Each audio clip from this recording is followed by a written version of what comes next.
Hey guys, Gary Magic back today with another raid video. Today we're going to be covering fusions, how to prepare for them, the difference between fusions and events, as well as some siege stuff. You know, we have some new members in the clan, or we have members that, they've been playing a while, but they haven't interacted with a siege event yet.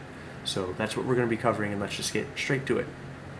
The first thing we're going to be covering, though, is the difference between fusions and events. You know, we just recently had the Raphael Deck of Fate event. We're going to be, in the next couple of weeks, having the Leonardo Heroes Path event. And really, what is the difference between those and the fusion event right now for Sanguine Maria? Well, it's pretty simple. Events are self-contained, encapsulated things. Like right now, we have the Halloween Path that allows us to get our 5-star Raphael Soul, 5-star April Soul. So in order to get those, we need to get points to progress down the tree, and in order to get points, we're going to always have our objectives. And right now, it's get artifacts and accessories, or it's summon champs. It's not always going to be these two. Sometimes it'll be for leveling up your champs. Sometimes it'll be for summoning soul stones. You know, it's always going to be different.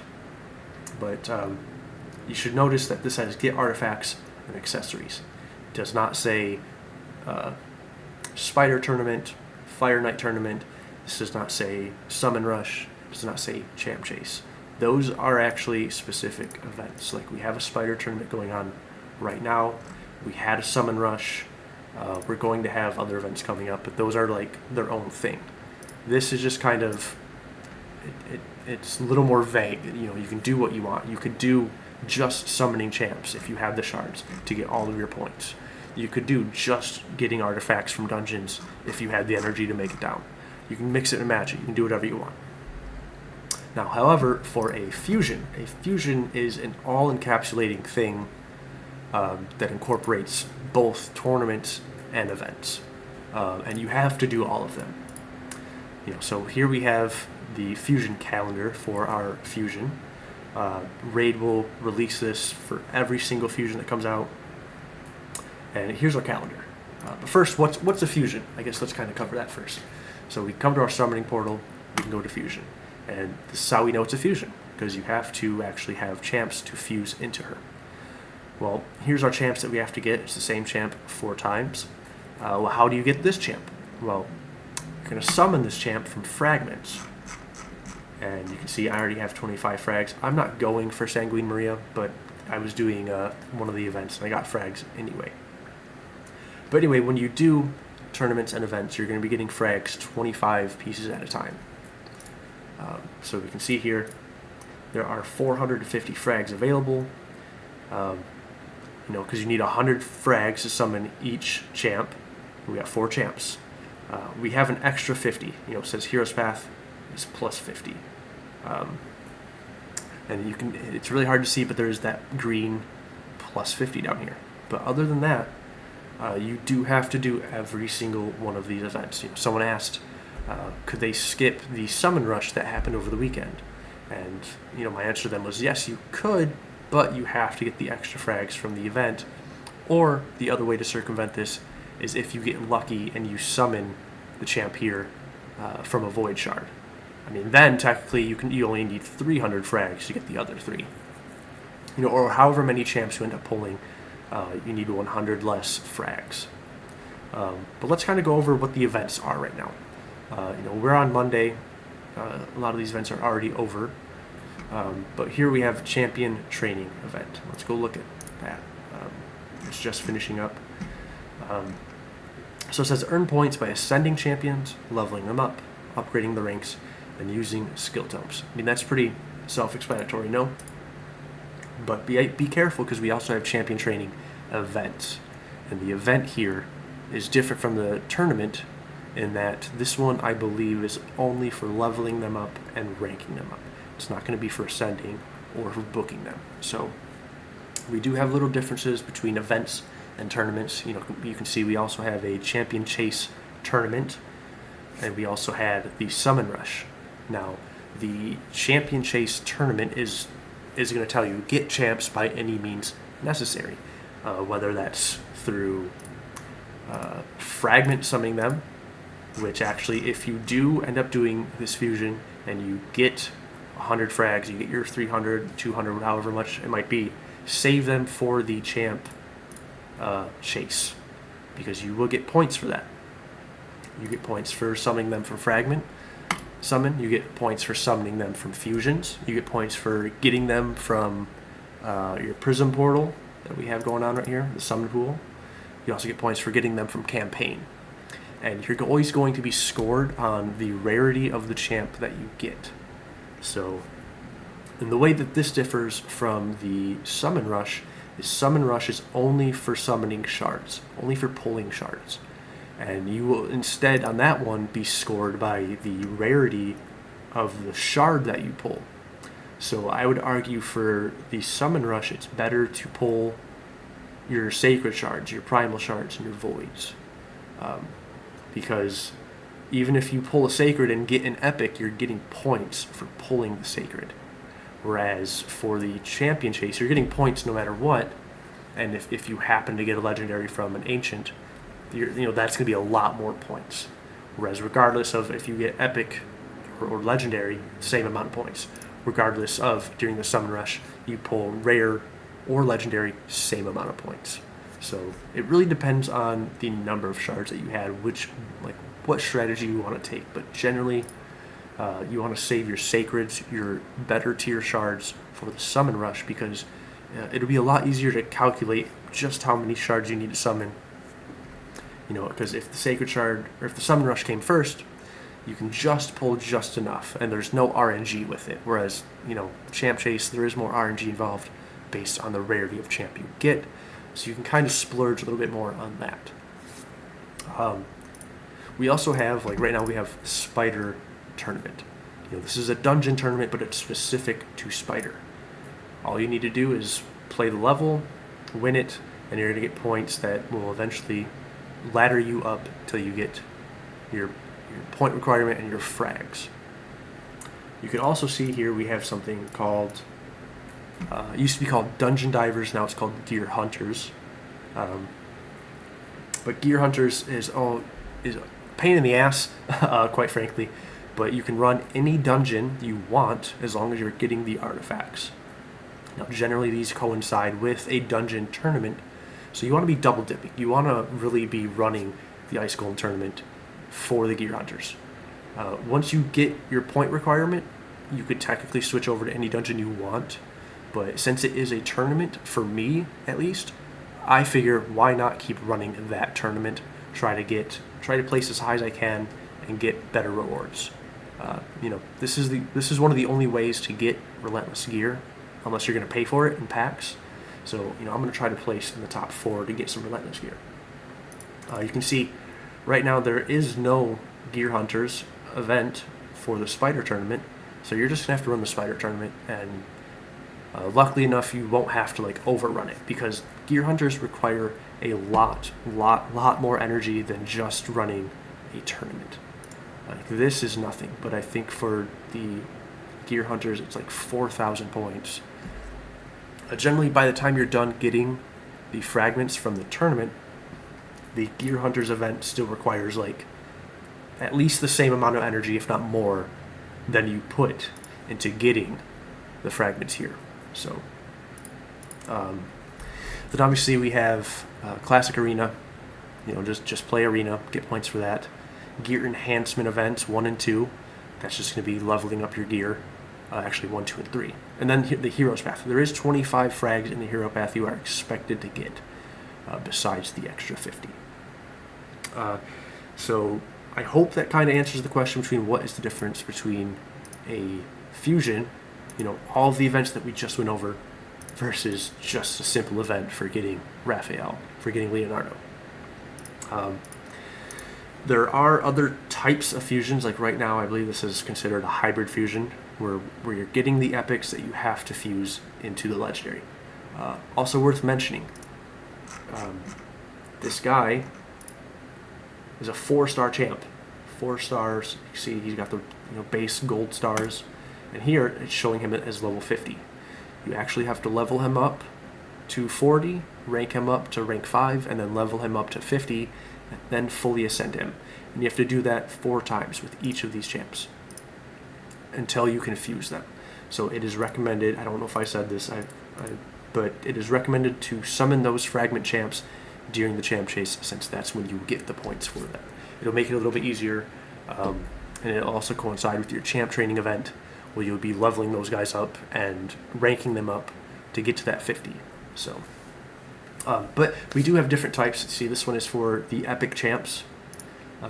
Here's the epic one. This is the very first one I did. This was also for epics, but you can see that our, here we still had 50 extra frags, but this entire event was extra frags.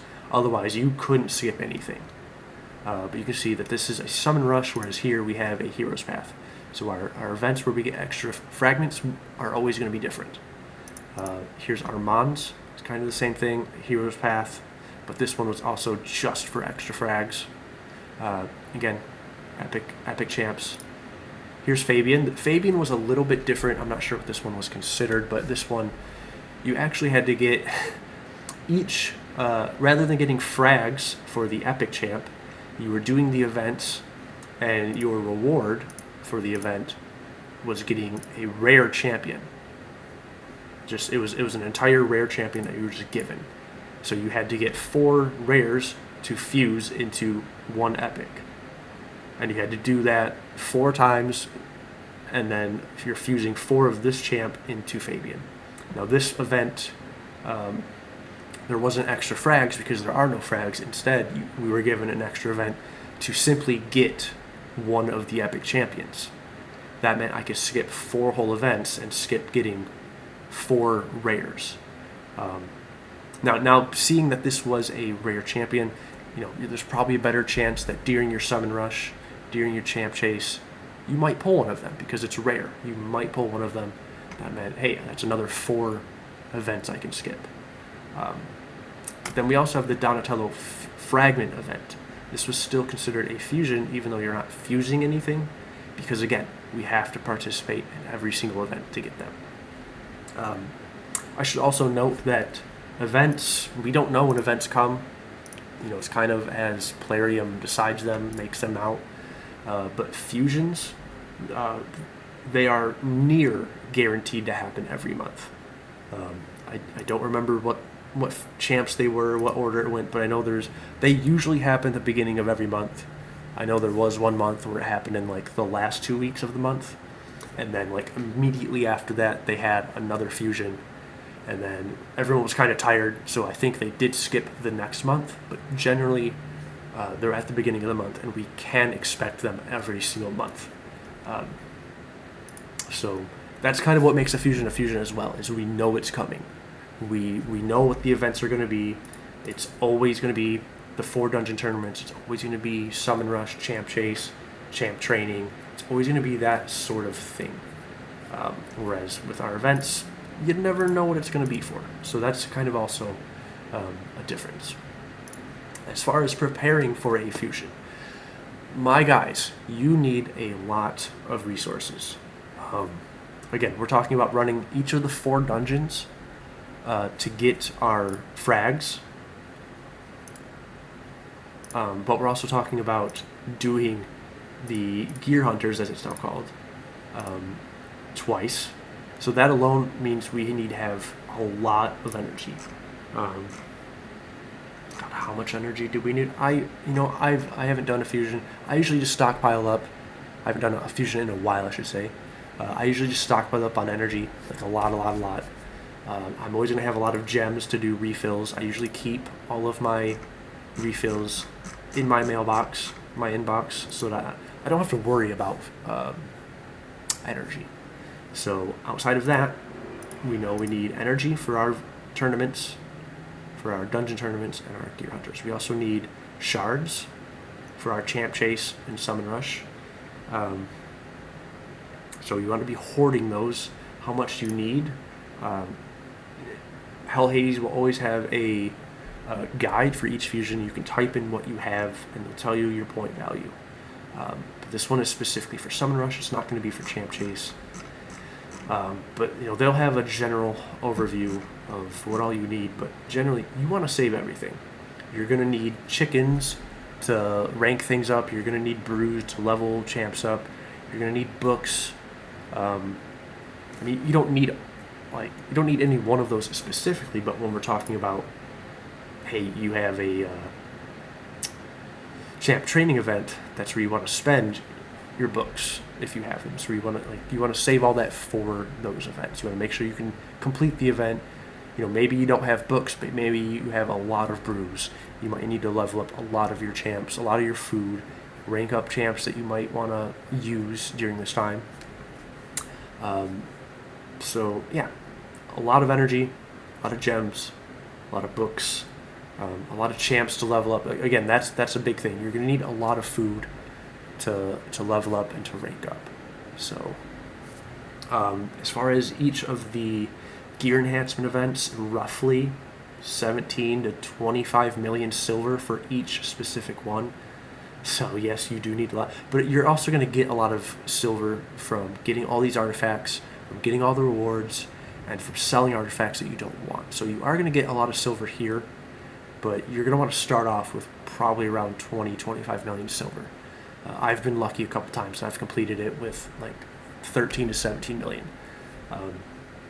Generally for me, when I level up artifacts, to find champs that I don't already have, I level them up straight to 12, and I'll leave them at 12 until I get for a fusion, until I go for a fusion, and that's when I'll level them up for 16 for these events specifically, the gear enhancements. So I hope that kind of helps figure out what your goals are, what your goals can be, the differences between fusions and events. Outside of the Leo event we have coming up, I couldn't tell you what the next event is. I couldn't tell you what the next fusion is, but I can tell you, hey, there's going to be a fusion next month too, and there's going to be a fusion the month after that. So our fusions are always our guaranteed events that we get. So we covered fusions, how to prepare for them, differences between that and events. The last thing is siege. So the first thing to know about siege is we have, I guess I can't click on it since we're not currently in a siege, but generally down here there's going to be a button that switches from defense to attack. Defense just means this is our current map, and we have all of our posts. I have a team here at post 7. I'm the only one here. I also have a team here at defense tower 5. We could use a few more teams here, and we also have our stronghold. I mean, I don't have a team here. My other team is at the other defense tower. But generally, so what happens when we do a siege is we're going to attack another clan, and they're going to attack us. They have to start here at 1, 8, 3, or 5. And you kind of have to take a path, and you want to take the quickest path to the stronghold. You cannot win a siege if you do not take the stronghold. You can get more points than the other team, and you can get these rewards, and you can get these chests, but you will not get a victory chest if you do not take down the stronghold. So that's the number one thing, is when we're playing, we want to get straight to the stronghold, but also conversely, when we're defending, we want to defend the quickest path to the stronghold. Quickest path is generally 3, 7, 11, 15, and that's going to lead us to Tower 5, which leads us to Stronghold. So that's 1, 2, 3, 4, 5 until we are in the Stronghold. Same thing with Post 2, 8, 10, 15. 1, 2, 3, 4, 5, we're in the Stronghold. That's why I set up my best team here, because if I can stop them here, then they're going to have to go to either Defense Tower 3, Post 17, Defense Tower 4, and then in, or they have to... No, actually, that's all they can do. So that's my way of trying to delay them. If they don't get through Defense Tower 5, they can't get to Magic Tower 4. They can't, you want to find the quickest path. So you can see here for defense, we are actually already set. Like I said, we could use more teams in this tower. We could also use more teams in, not Magic Tower, Defense Tower 3. So these would be like the two places I would set teams first if you are watching. Post 17 is already taken. Defense Tower 4 is not as important because you have to get through more things first. Like if I wanted to get to 4, I'd have to start at 5, and then I'd have to go to defense tower. So this is 1, 2, 3, 4, 5, 6, 7, 8. I have to beat these 8 towers to form in the stronghold if I come in from over here. Same thing here. 1, 2, 3, 4. Oh, so this is actually a decent path through. 1, 2, 3, 4, 5. So, but the difference here is defense tower 2 has 2 teams in it, which is going to require more attacks from them. I'm hoping this makes sense, by the way.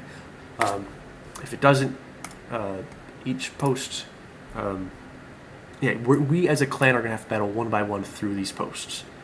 And conversely, the other team's going to have to battle one by one through each of our posts. Towers, you can always tell, towers and shrines always have more than one team. All posts only have one team. So, and then the other thing you want, when you set your team, if there is an option up here to click on anything, you want to be able to, I believe this is a trap. It's a condition. So you want to set a condition if that's something you can do. I'm not even quite sure if that's just a me thing. I know for my tower here, yes, you can set traps here. I have a trap set. I would recommend everyone set a trap. I've set a condition for the tower here, and I've set a condition for the tower here.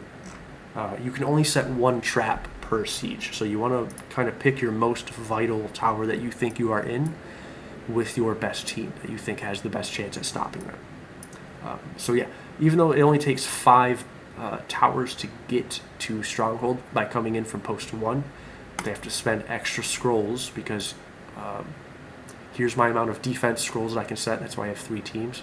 When it comes to attacking, you're only going to get so many attack scrolls. So this one is going to require 1 extra attack scroll from them to get through, which is good for us if they take that route, because that means they're wasting their scrolls, which is why Stronghold is so important to have so many teams here, because if we only have 1 team set in Stronghold and they beat the 1 team, they've taken our Stronghold. So we can see we have 1, 2, 3, 4, 5, 6, 7, 8. We have 8 open team slots that we can have our teams set in. So,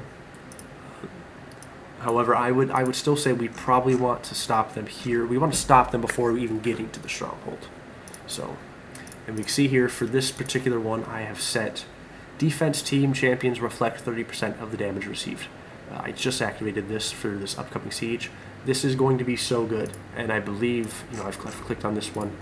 This is set for every team and every post, so in every tower.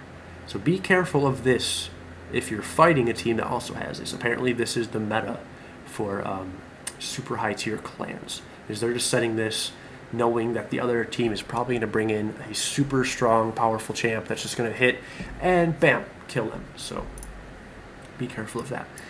We don't really care to go for these outer edges towers. Not at least until the stronghold is taken over. Because again, if we don't take over the stronghold, we don't get a victory chest. That's what we want. If it comes to a point where the other team just has stacked teams that we cannot beat, then yeah, at that point we want to go for points. We want to try to get whatever score we can for this. That's when you want to try to go for other towers and shrines and posts on the outer edges. But otherwise, you want to take the quickest path, which is 1, 2, 3, 4. I mean, even if you went 3, 7, 11, 14, you're going to run into tower 3, and then you have to do tower 5. 1, 2, 3, 4, 5. I'm not into the shrine. 1, 2, 3, 4, 5. I'm into the shrine. So this inside path that leading to defense tower 5 is the quickest way to get in, but also for them to get in. So set your teams accordingly. You can see here, we have 63 teams set out of a possible 87. We need a lot of people setting their teams. This is our active bonuses and conditions. Not a lot of people have set them, and I'm the only one to set a trap. So please do look into that. We also have, you can donate, you can go to upgrade, you can donate your florins. We have 14,000 clan florins, or maybe those are my personal ones. I believe they're my personal ones. And that's going to help us upgrade towers and stuff. I'll be honest with you guys, I don't know a whole lot about this. I just set my teams and I fight, and I kind of come in here once every couple of weeks. I probably should come in here more often and check things out. But if these towers and the shrines, they get destroyed by the other team, I have to come in, I have to use our florins to repair those. So please donate your florins. I'm not even going to pretend. I think these are orbs that we spend on the mana shrines. I thought so. I'm wrong. Oh, magic towers is where we spend them, I believe. Nope, I'm still wrong. So yeah, I'm not entirely sure. I don't know if I have to set these. If I have to set these, someone please let me know if I have to set these for every single tower. Because I'll do that. Actually, it looks here, I can only set one tower. So I might need to look at this before the siege, but we only have 850 orbs. And that's what this takes, is orbs. So anyways, I hope that kind of covers what we need. Also, check your reserve team. Any slots that are empty, you know, out of these 25, 24 spots that are empty, if they don't get set by you players, your reserve team will take up those spots. You know, so I have 3 teams. I'll actually have a 4th team with my reserve team, but I don't get to place that team. I can set the team, but I can't place it down. The game is just going to randomly set that team down somewhere. So also make sure that you have a reserve team, and make sure all of your champs in all of these towers are geared. That's the last thing. So I think that's it. If you have anything else you want me to do a video on, if you want me to explain something to you in the Discord, feel free to let me know in the Discord. Leave a comment. I don't care if you like, subscribe, or leave a comment. Just, I'm not one of those guys. So anyway, good luck in the siege. Good luck in the rest of the Ninja Turtle events, and good luck on your fusion. I'll see you in the next one.